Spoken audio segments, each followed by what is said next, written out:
भारत को ऐसा बनाने में जहां भगवान परशुराम का योगदान था, विंध्याचल से आगे की भूमि जहां उनके तीर से प्रकट हुई थी, इस भारत को एकात्म बनाने में ब्राह्मण समाज का बहुत बड़ा योगदान है। चाहे वो शंकराचार्य केरल से चले हो, चाहे वो संघ का काम चला हो, चाहे अखिल भारतीय विद्यार्थी परिषद चली हो, इस भारत को एक ऐसा भारत बनाने में जहां 12 ज्योतिर्लिंग पूजे जाते हैं, जहां 52 शक्तिपीठ पूजे जाते हैं, जहां कृष्ण कुरुक्षेत्र में भी है, वृंदावन में भी है, गुरुवायूर में भी है, और जगन्नाथपुरी में भी है, और द्वारकाधीश भी है, और गोविंद करके जो मणिपुर में भी है। इस सब को बनाने का काम किसी एक समाज को अगर मैं श्रेय देना चाहता हूं तो ब्राह्मण समाज को देना चाहता हूं, उसका वंदन करना चाहता हूं, अभिनंदन करना चाहता हूं। भारत को बहुत लोग महान मानते होंगे, लेकिन भारत की सबसे बड़ी महानता उस समाज में है जब कागज नहीं था, कलम नहीं थी, वेद याद किए गए, उपनिषद याद किए गए, इतने बड़े बड़े ग्रंथों को कंठस्थ करके रखा। कोई एक वेदी था, कोई द्विवेदी था, कोई त्रिवेदी था, और आज हमारे बीच में चौबे जी के रूप में चतुर्वेदी है।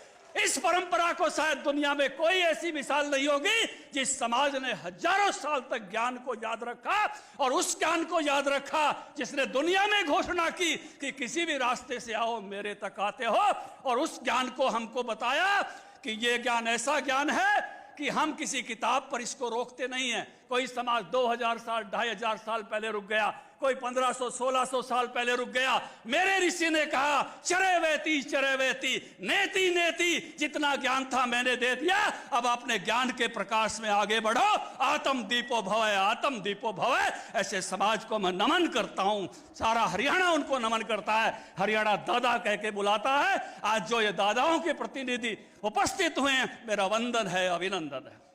मुझे आनंद है इस बात का कि रामविलास शर्मा जी के साथ उंगली पकड़ के हमने भारतीय जनता पार्टी सीखी है।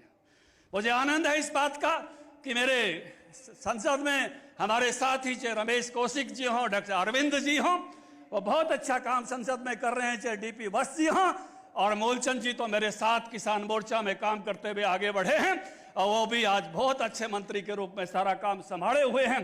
मेरी टीम में मोहनलाल कौशिक जी काम करते हैं, और आज के आयोजन के और संजय जी को मैं भी बधाई देता हूं, और मैं भी पैरवी करता हूं। धोड़ी की जमीन का मुद्दा, मुख्यमंत्री जी आज आपकी वाणी से यहां जो समाज चाहता है, वो मैं ये भी निवेदन करता हूं कि समाज की संस्थाओं को, मुख्यमंत्री जी, समाज को चलाने का मौका दिया जाए। एडमिनिस्ट्रेटरों को हटाइए और सभी समाजों को अपनी अपनी संस्थाएं चलाने का मौका दीजिए, और उन समाजों की जो मांग है उनको पूरा कीजिए। जो वो चाहते हैं उसमें आप आगे बढ़ने का आज काम करेंगे। और एक बात जो मैंने कहा कि अपने मुख से नहीं कहूंगा, मुख्यमंत्री जी खुद कहेंगे, वो भी आप सब सुनकर जाएंगे।